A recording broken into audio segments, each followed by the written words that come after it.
அனைவருக்கும் வணக்கம். வாகை தமிழ்ச்சங்கம் சிறப்பானதொரு மார்கழி திருவிழா நிகழ்வை நடத்தி வருகின்றார்கள். அத்தகைய நிகழ்விற்கு என்னை உரையாற்ற அழைத்ததற்கு என்னுடைய நன்றியையும் வணக்கத்தையும் தெரிவித்துக் கொள்கின்றேன். கவிதா, உதவி பேராசிரியர், சோனா கலை மற்றும் அறிவியல் கல்லூரி, சேலம். பக்தி என்றாலே நம்முடைய பண்டைய காலத்தில் நம் நினைவு அனைவருக்கும் வருவது எதுவென்றால் பல்லவர் காலம். ஏனென்றால் பல்லவர் காலத்தில் பக்தி இலக்கியங்கள் ஒரு சேர தொகுக்கப்பட்ட காலம். அத்தகைய பாசுரங்கள் தொகுப்பதற்கு முக்கிய மன்னராக இருந்தவர் யார் என்றால் ராஜராஜ சோழன். ராஜராஜ சோழனுடைய காலத்தில் நம்பியாண்டார் நம்பி என்பவரால் 12 திருமுறைகள் தொகுக்கப்பட்டது. 12 திருமுறையில் முதல் 3 திருமுறைகளாக திருஞான சம்பந்தருடைய பாசுரங்கள் அழகாக முதலில் வடிவமைக்கப்பட்டது. 6ஆம் 7ஆம் 8ஆம் திருமுறைகளாக திருநாவுக்கரசருடைய பாசுரங்கள் தொகுக்கப்பட்டது. 7ஆம் திருமுறையாக சுந்தரருடைய பாடல் தொகுக்கப்பட்டது. 8ஆம் திருமுறையாக மாணிக்கவாசகர் அருளிய திருவாசகமும் திருக்கோவையாரும் அமைக்கப்பட்டது. அத்தகைய திருவாசகத்திலிருந்துதான் இன்று நாம் திருப்பள்ளி எழுச்சி என்ற பாடலை சிவனை திருப்பெருந்துறையில் குடிகொண்டிருக்கக்கூடிய சிவனை துயில் எழுப்புவது போன்ற அழகான காட்சியாக நமக்கு மாணிக்கவாசகர் அருளி சென்றுள்ளார். அத்தகைய திருப்பெருந்துறையின் புராண பெயர் சதுர்வேதி மங்கலம் ஆகும். அத்தகைய சதுர்வேதி மங்கலம் என்று அழைக்கக்கூடிய திருப்பெருந்துறையில் அத்தகைய அழகான ஒரு கோயிலை, சிவனுக்கான கோயிலை வடிவமைத்தவர் யார் என்றால் விக்ரமாதித்ய சோழன் ஆவார். இத்தகைய சிவபெருமான் கோயிலில் வீட்டிற்கக்கூடிய இறைவன் தாயார் யோகாம்பாள். ஆத்மநாப சுவாமி என்ற பெயரில் ஆவுடையார் கோயில் என்று இன்றும் வழங்கப்பட்ட வருகின்ற ஒரு அழகான பெயர். 1000 ஆண்டுகளான பழமையான கோயிலாக இன்றும் நமக்கு காட்சி கொடுத்து கொண்டிருக்கிறது திருப்பெருந்துறை என்ற கோயிலில் இடம்பெற்றிருக்கக்கூடிய சிவபெருமான். இத்தகைய சிவபெருமான் வீற்றிருக்கக்கூடிய அத்தகைய திருப்பெருந்துறையில் திருப்பள்ளி எழுச்சி சிவனை துயில் எழுப்புவதற்காக என்ன செய்திருக்கிறார் என்றால் மாணிக்கவாசகர் அழகாக அந்த திருப்பெருந்துறையோடைய இயற்கை வர்ணனையோடு சிறப்பாக சொல்லியிருக்கக்கூடியவர். அத்தகைய திருப்பெருந்துறையில் திருப்பள்ளி எழுச்சி பாடல் 22 2ஆம் பாடல். அருணன் இந்திரன் திசை அணுகினன் இருள் போய் அகன்றது.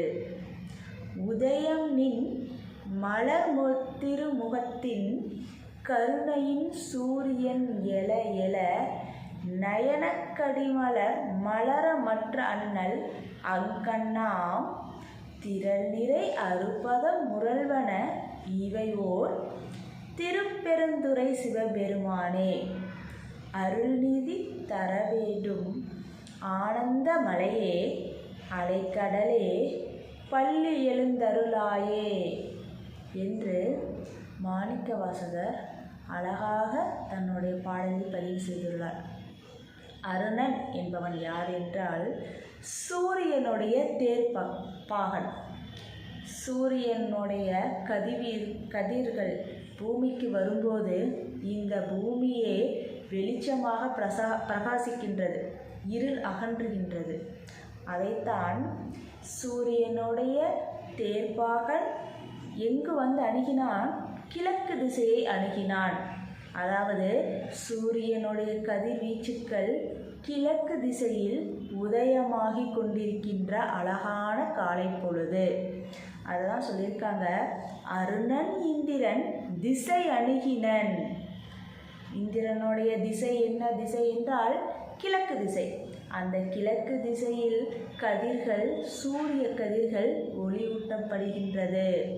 அப்படி கிழக்கு திசையில் உதயமாகும் போது இருள் போய் அகன்றது. இந்த உலகத்தில் இருக்கக்கூடிய இருளானது அகன்று செல்கின்றது.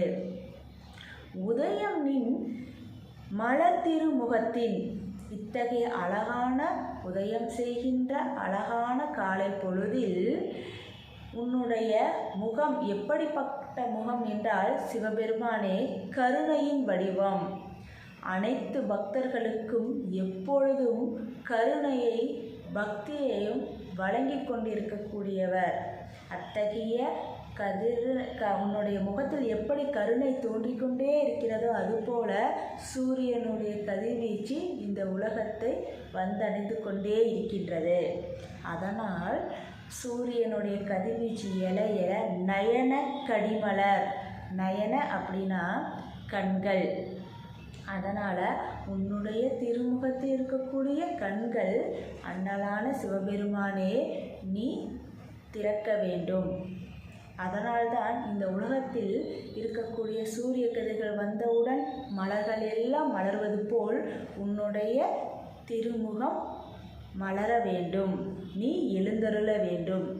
திரள் நிறை அறுபதம் முரல்வன இவையோர், அப்படி பூக்களை சுற்றி எப்படி வண்டுகள் எல்லாம் ரீங்காரம் இட்டு கொண்டிருக்கிறதோ அதுபோல் பக்தர்கள் அனைவரும் உன்னை காண்பதற்காக, உன்னுடைய அருளை பெறுவதற்காக உனக்காக காத்து கொண்டிருக்கிறார்கள்.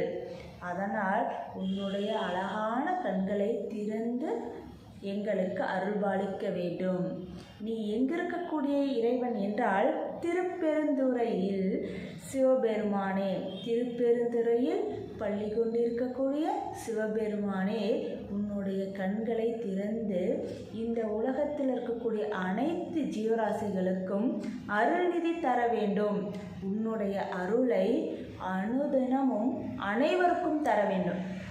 அதனால் நீ மற்ற அனைத்து உள்ளங்களுக்கும் நல்லருளையும், பக்தியாக உன்னுடைய இடத்திற்கு வந்து வணங்குகின்ற அனைவருக்கும் உன்னுடைய அருளை கொடுக்க வேண்டும். ஆனந்தமலையே, இத்தகைய ஆனந்தமான சிறப்பாக எங்களுக்கு அருள் பொழிய வேண்டும். அலைக்கடலே, எப்போதும் அலைக்கடல் எப்போதும் அலை அடித்து கொண்டே இருக்கும். அதுபோல் பக்த கூட்டங்கள் உன்னை காண்பதற்காக பல்வேறு நேரங்களிலும் உன்னை வணங்குவதற்கு வந்து கொண்டே இருப்பார்கள். அப்படி வருபவர்களுக்கு நீ அலைகளைப் போல அவங்களுக்கு அருள்பாலித்து கொண்டே இருக்க வேண்டும். அத்தகைய சிவபெருமானே, நீ பள்ளி எழுந்தருள வேண்டும். காலை நேரத்தில் உன்னுடைய அழகான கருணை முகத்தோடு துயில் எழுந்து நீ வருகின்ற அனைத்து பக்தர்களுக்கும் அருள்பாலிக்க வேண்டும். அத்தகைய அருளை பெறுவதற்கு அனைத்து உயிர்களும், ஓரறிவு முதல் ஆறறிவு உயிர் வரை அனைத்து உயிர்களும் உனக்காக காத்து கிடக்கிறார்கள். அதனால் இத்தகைய மார்கழி மாதத்தில் உன்னுடைய அருளை வணங்க வேண்டும் என்று அழகாக தன்னுடைய கருத்துக்களை மாணிக்கவாசகர் சிவபெருமானுடைய அருள் கடாட்சங்களை நமக்கு கொடுத்து சென்றுள்ளார். இன்னொரு முறை அந்த பாடலை பாருங்க. அருணன் இந்திரன் திசை அணுகினன், இருள் போய் அகன்றது. நின் மலர் திரு முகத்தின் கருணையின் சூரியன் எழ எழ நயனக்கடிமலர் மலர மற்றண்ணல் அங்கண்ணாம். திரள் நிறை அறுபதம் முரல்வன இவையோர் திருப்பெருந்துறை சிவபெருமானே, அருள்நிதி தரவரும் ஆனந்தமலையே, அருள்நிதி தரவரும் ஆனந்தமலையே, அலைக்கடலே எழுந்தருளாயே என்று எப்படி கடலில் இருக்கக்கூடிய அலைகள் ஓய்வில்லாமல் அலையடித்து கொண்டே இருக்கிறதோ அதுபோல் அனுதினமும் பக்தர்களுடைய கூட்டம் உன்னை காண்பதற்கு வந்து கொண்டே இருக்கின்றார்கள். அத்தகைய அருள் கடாட்சம் கொண்டிருக்கக்கூடிய சிவபெருமானே அத்தகைய பக்தர்களுக்கு 16 செல்வமும் பெற்று நலமாக வாழ்வதற்கு உன்னுடைய கருணையான முகத்தில் நீ அருள் பாலிக்க வேண்டும். அப்போதுதான் எப்படி இந்த உலகம் சூரியனுடைய கதிர்வீச்சு பூமியை அடைந்து ஓரறிவு முதல் 6 உயிர் வரை புத்துணர்வு பெறுகிறதோ அதுபோல் நீயும் அனைத்து உயிர்களும் சிறப்பாக வாழ்வதற்கு உன்னுடைய அருளை தர வேண்டும் என்று இத்தகைய அழகான தன்னுடைய பாடலில் தன்னுடைய கருத்துக்களை மாணிக்கவாசகர் இறைவனுடைய பக்தி ததும்ப தன்னுடைய திருவாசகத்தில் 658 பாடல்களை பதிவு செய்துள்ளார். எப்படி ஒவ்வொரு பாடல்களும் இறைவனுடைய நாமத்தையும் இறைவனுடைய ஒவ்வொரு செயல்பாடுகளையும் தன்னுடைய கருத்துக்களாக சிறப்பித்துள்ளார். அத்தகைய திருவாசகத்தை எழுதிய மாணிக்கவாசகர் பிறந்த ஊர் திருவாதவூர். அத்தகைய திருவாதூரில் பிறந்த மாணிக்கவாசகர் அழகாக 658 பாடல்களில் திருவாசகத்தை பதிவு செய்துள்ளார். அத்தகைய திருவாசகத்தில் திருப்பள்ளி எழுச்சி என்ற ஒரு பாடலில் உள்ள கருத்துக்களை மட்டும்தான் இன்று பதிவு செய்யப்பட்டுள்ளது. இத்தகைய அழகான நிகழ்விற்கு வாய்ப்பு வழங்கிய வாகை தமிழ்ச்சங்கம் அனைவருக்கும், வாகை சங்கம் சார்பாக இருக்கக்கூடிய தலைவர்கள் இருக்கிறார்கள் அனைவருக்கும் என்னுடைய வணக்கத்தையும் நன்றியையும் மீண்டும் ஒரு முறை தெரிவித்துக் கொள்கின்றேன். நன்றி, வணக்கம்.